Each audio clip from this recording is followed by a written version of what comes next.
ॻाल्हि ॿुधो, तव्हां ॿई आहियो न, डॉक्टर रफ़ीक जा कंपाउंडर? हाँ साहब, असां ॿई डॉक्टर रफ़ीक जा कंपाउंडर आहियूं।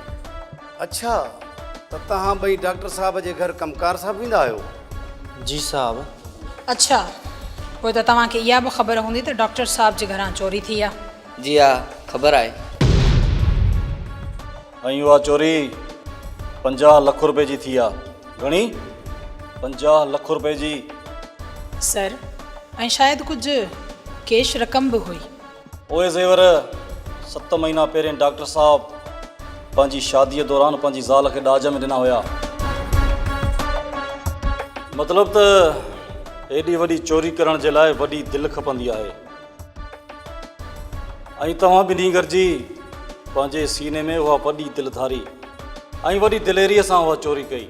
न साहब, असां इहा चोरी न आहे कई। इज़त ऐं शराफ़त सां चोरी बासियो थिया या मूं ते छिको चाढ़े टंगे ई कयांव सिधो? साहब, भले असांखे बेगुनाह जेका वणेव उहा सज़ा ॾियो, पर असां चोर न आहियूं असां चोर। चोर न आहियो? गुलाम मुस्तफ़ा। यस सर। इन्हनि ॿिन्हिनि खे कानून जा हथ ॾेखार त इन्हनि खे ख़बर पवे त कानून जा हथ छा थींदा आहिनि।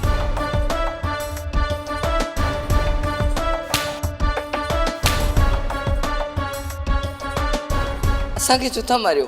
उन खां छो नथा पुछो जंहिं नूरीअ खे डॉक्टर रफ़ीक जे घर में नौकरियाणी रखियो? कंहिं रखियो नूरीअ खे डॉक्टर जे घर नौकरियाणी? डॉक्टर रफ़ीक ये सोट रोशन ही रख रहा है वो।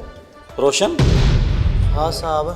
हाँ साहब, रोशन रफ़ीक जो सोट आहे, जेको असां खां घणो उन घर में ईंदो वेंदो आहे।